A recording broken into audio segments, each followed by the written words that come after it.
Hello and welcome. You're watching the Explosive Exclusive. I'm Padmaja Joshi. Just months before the 2024 Mahasangram, the Bihar government today released the Caste Census report, which has further intensified the demand for a similar survey at a national level. Make no mistake, this basically has two purposes. One, to ensure that the chorus for an pan-India caste census gets even louder, and two, put the BJP in a spot, because while in principle the party does not support such a move, but it cannot openly oppose it either. Chief Minister Nitish Kumar lauded the historic movement, congratulated the team engaged in the work of caste-based enumeration, and said that this would help in finding out the actual economic condition of people in the state. All of Team INDIA has rallied behind Nitish Kumar, and now he is going to hold a meeting with other parties, but naturally the chorus is getting louder. Let's have a caste census across India. सब लोगों को मैं बहुत बहुत बधाई देता हूं। ये पूरा का पूरा करके जो भी रिजल्ट आया है, आप उसके बाद सबकी एक परिवार का भी ले लिया गया, तो करके भी सब कुछ उसको भी कर रहा, सबको जानकारी भी दे देगा और कुल मिला करके कल प्रेजेंट करवा देंगे एक जगह और कल मीटिंग करेंगे। आप लोग भी आइएगा, रहिएगा और उसी में एक चीज का प्रेजेंटेशन। जातीय जनगणना बिहार की जनता में, गरीबों में भ्रम फैलाने के सिवा कुछ नहीं है।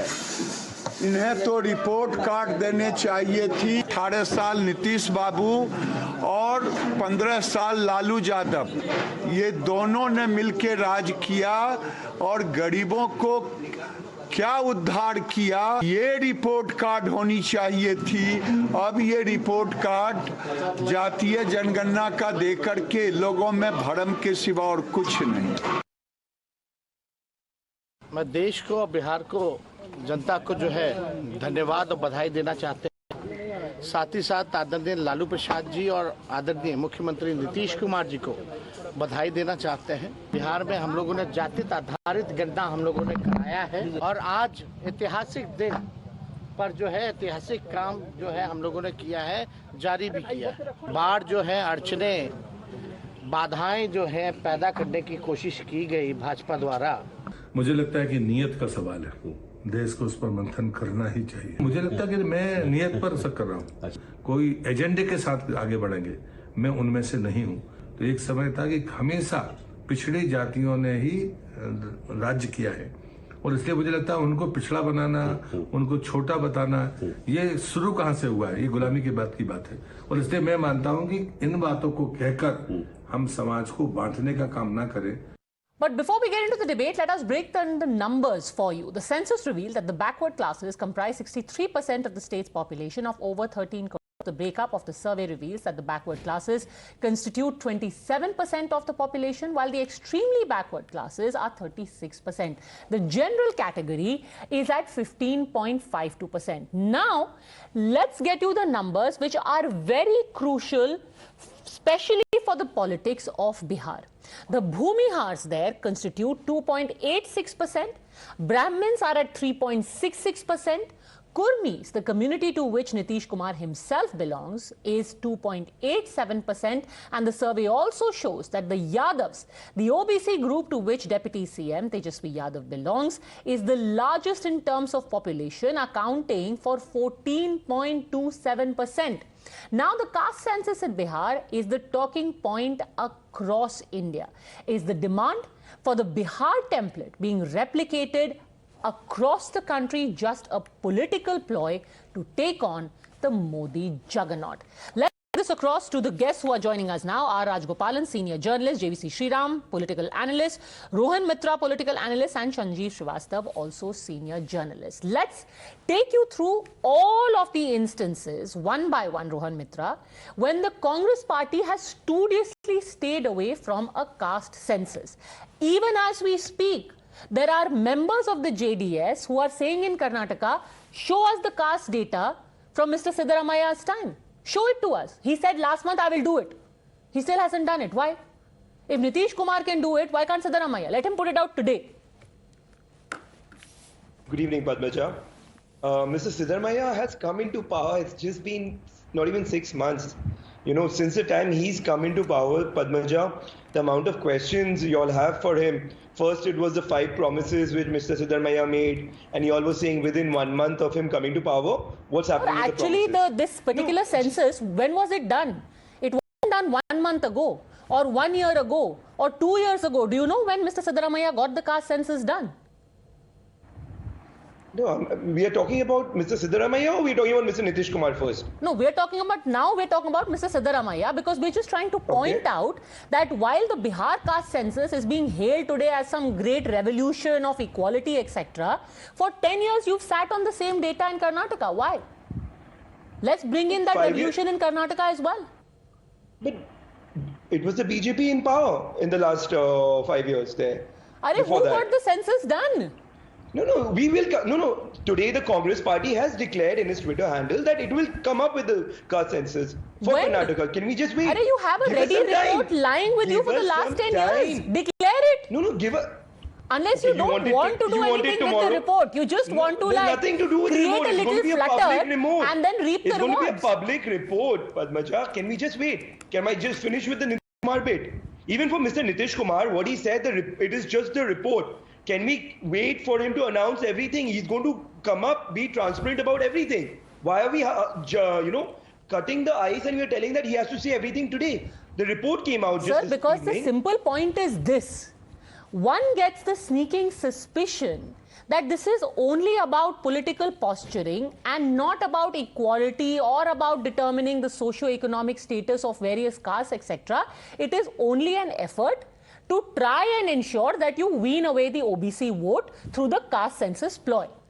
Otherwise, why should anyone believe the sincerity of a government that since 2015 has been sitting on a report in Karnataka? Padmaja, first of all, today, if you follow the Congress, you're on Twitter, you follow the Congress on Twitter.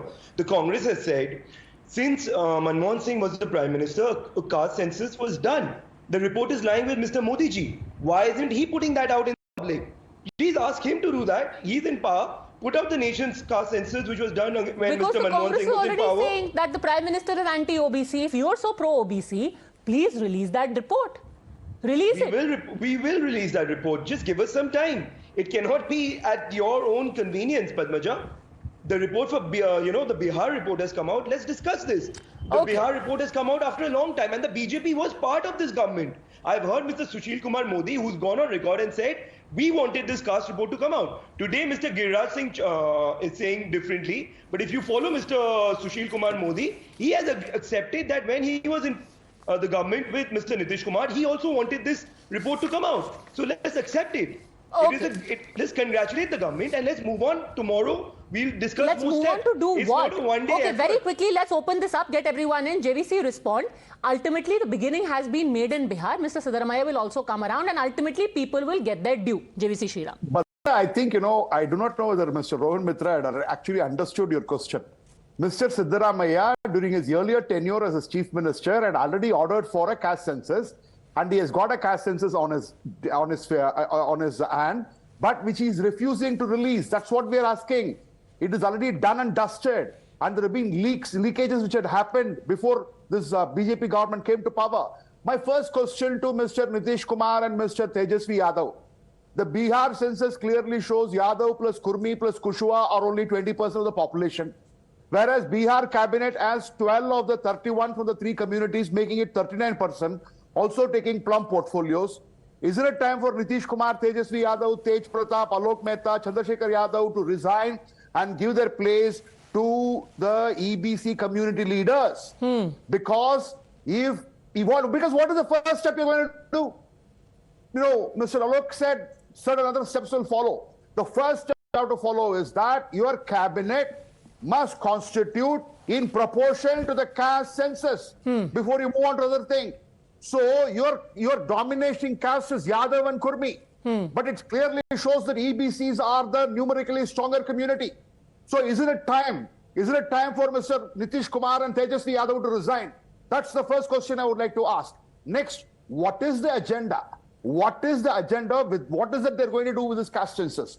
Because is it because the thing which people are wanting to ask is it to divide the Hindu community in the name of caste, to get the vote? Are we going to go back to the 1989, 1991 time when they were dividing into vote in the name of the caste and uniting the minority vote? If that is a sinister agenda, then this needs to be condemned. Okay, what is the agenda? Asked JVC Sriram. Before we come to that, let's quickly show the data that he was referring to of EBCs, the extremely backward castes, versus OBCs, to which Mr. Tejaswi Yadav also belongs.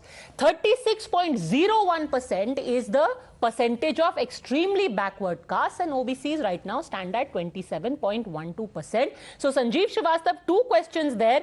Is Mr. Nitish Kumar going to step aside first of all, because Kurmis are actually even lesser than the Yadavs?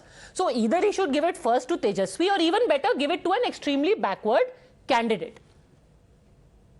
Okay, so I really don't know, and we can all take a guess, but none of us will believe that for a minute that Nitish Kumar is going to resign. His hallmark in politics has been this 3% Kurmi vote plus some extremely backward caste votes which have rallied around him, sometimes thanks to Jitan Ram Manji, sometimes thanks to some Malla party in Bihar or other local leaders. So that's that between the Yadavs and minorities support to RJD, the upper caste, the Bhumiya Rajput Brahmin support base of BJP plus other castes as well, that Nitish Kumar becomes the kingmaker, having the least number of votes. And we correct. But sir, all of those people, if I may just quickly interject, the slogan for all of the people who are asking for caste census is, as Mr. Rahul Gandhi himself said, जिसकी जितनी संख्या भारी उसकी उतनी हिस्सेदारी. 14% जिनकी संख्या है उनकी ज्यादा हिस्सेदारी होनी चाहिए ना. बिल्कुल. फिर तो अन्य मार्ग में 14% को रहना चाहिए. 3% वाले नीतीश जी क्यों रह रहे हैं? भाई उसके अंदर बड़ा सिंपल सा जवाब है. मैं कोई कांग्रेस प्रवक्ता नहीं हूं, लेकिन फिर भी मोटी बुद्धि की बात मेरे भी समझ में आती, कई को नहीं समझ में आती, कि जिसकी जितनी हिस्सेदारी तो बाद में तय होगी, पहले किसकी कितनी संख्या है ये तो तय कर लो. तो अभी तो वो इसी की मांग कर रहे हैं किसकी कितनी संख्या है. आप तो अगले कदम पे कूद रही हैं कि संख्या की बात तो ठीक है, जहां हमें मालूम पड़ेगी संख्या क्या है वहां तो हिस्सेदारी तय करो. भाई wait, why is the issue is very simple. The BJP has developed a rainbow umbrella or whatever you call of the bigger Hindutva Hindu vote. The opposition sees the only way out of that Chakravyuh, if you may, to divide the Hindu into jatis. This is simple politics. So isn't this a very cynical kind of politics? So we are not talking about social justice. We are talking about social fragmentation. And the reason, sir, why I brought up this jiski jitni sankhya bhari uski hissedari, because if you're talking about social justice, अब आपको संख्या पता है, अब दीजिए हिस्सेदारी. But hissedari has never happened. It's just about finding the sankhya and using it for politics, isn't it? Sankhya has just come today. Let them use it for politics. But those who are opposing just getting into the modalities of sankhya, उनसे भी तो पूछिए वो संख्या गिनने में क्या समस्या है. जैसे कि अभी उन्होंने कहा कर्नाटक सिद्धारमैया वाले जो स्पोक्स पर्सन थे कर्नाटका से, कि जिनके पास केंद्र सरकार के पास पड़ी है ना, they have a report since last 10 years. Why are they not releasing it? So the questions, we all realize, we may talk about different semantics, that in the name of empowering some communities, backward caste, it is actually a politics to somehow get their vote. And that's what is putting BJP in discomfort. Okay. I don't know why they get into this situation. They can also go in, we'll announce caste census, do it next time. Hota rahega. Now they have gotten, now the public perception is the BJP is against caste census. These all parties, even for political reasons, purely cynical, just nothing else, purely political reasons, they are for caste census. So why has the BJP put itself into that box at all? Okay, Mr. Rajgopalan, basically BJP is caught between a rock and a hard place. Can't oppose it, can't support it. Let them also do caste census. I don't think so. Because BJP's politics is totally different. And what Rahul Gandhi, Nitish Kumar wanted to come out of the alliance. That is why he released the report. I go a little further of what JVC Sriram said. Mr. Nitish Kumar wants to quit the government. That is why he created this drama. I am telling you, because terms are not good between RJD and JDU. Apart from that, Padmaja, when we are in digital world, when we are in Chandrayaan world, Congress, as Prime Minister mentioned, is taken over by urban Naxals. So therefore, they are also instigating this type of caste census. Rahul Gandhi has taken the country to VP Singh, who weaponized it as a mandal. Now Rahul Gandhi is opening mandal 3. It's a dangerous trend. Why is It's it all dangerous? aimed. Congress is saying It it's is- about social justice. Social justice, then do it. It will end the dynastic politics. Suppose Mr. Tejasvi Yadav wants to become the chief minister, there will be internal fight. This will open up the Pandora's box. You wait and see. Opening up Similarly, Pandora's box. Rohan Mitra, respond. You know, Padmaja, this debate, what has come up is that, the BJP and its allies, they should be happy that we've done this caste census, because tomorrow then Nitish Kumar is going to resign. Mr. Tejasvi Yadav won't become the CM. So why are they upset? What is the problem? If the India Alliance has done a bad thing, they should be happy. Mr. Rajgopalan. Why are they sad? Nadu. Why are you sad? If that no one is disputing, suppose if this is extended to Tamil Nadu, then M.K. Stalin may not be the chief minister, because he is representing similar what happening in Bihar. It will also happen in Tamil Nadu. 6 states, including West Bengal. I tell you, Padmaja, West Bengal is opposed to this type of caste census, because Mamata Banerjee will be in a tight spot. Therefore, the India Alliance is going to have a big trouble with this. They wanted to compare women's bill with OBC bill. That is what Rahul Gandhi also stated in Lok Sabha. So therefore, what Rahul Gandhi was wanting to do, that Nitish Kumar has been made as a scapegoat. You take it from me. Whomsoever taken this mandal, they were not benefited, but the other side is always benefited. Mandal 1, mandal 2, mandal 3. Sanjeev Srivastava, ultimately for posturing it is great, but like Mr. Rajgopalan said, it will open up a Pandora's box. Has the alliance, and this is not just restricted to Bihar, because now this is going to be do it across India. Have they not thought this through? Tomorrow, if they are saying give OBCs more representation, where will all the non-OBC chief ministers go? What will Miss Mamata Banerjee do? Will she install an OBC chief minister in her place? She is from a community that's numerically the least in her own state. So, Padmaja, like we all know, our politics is really short-sighted. And we have had enough examples of that since 1947, or especially since the mid-70s. Everything is short-sighted, everything is aimed at the next election. And if it is such a big Pandora box unraveling, if it is such a death knell for the India Alliance, or for so many of chief ministers, Mr. Rajgopalan narrated the names of Mamata Banerjee to Stalin to Nitish Kumar, all of them will suffer. So I'll just take the point put forward by the other fellow panelists, that if it is such a great disaster waiting to happen, this imminent explosion which is going to blow to bits the entire opposition alliance, then why? That's great news. Because that sir, this is news for the BJP. If I may just, this is not just about the political party. What happens to India Alliance, they can keep dealing with it themselves. What about the social ramifications? We all remember from the 90s those images of the protests that happened, of Rakesh Goswami and others like him trying to self-immolate. Isn't that going to have a bigger impact on society at large? Yes, of course. Anything to do with caste will ultimately create divisions, but this is an endless debate, Padmaja, about affirmative politics, about caste things, about what Goswami did during the height of Mandal agitation. These are very polarizing subjects. And so a lot of people will feel that, well, he was, there was also some kind of denial to the backward and OBCs in that act also. And that entire agitation was led by upper castes and people who felt threatened by the Mandal politics. So this is an endless debate. Okay. Right now, the focus is that yes, Indian politicians are short-sighted. India Alliance thinks they'll get advantage. BJP is sitting coy on it, not talking about it, not taking a stand. Look what Giriraj Singh said. Instead of talking about the report of caste census, he said they should have come out a report on their 15 years of misuse. Naturally, which politician, and this applies across the board, is actually going to oppose? Because at the end of the day, everyone has their caste vote.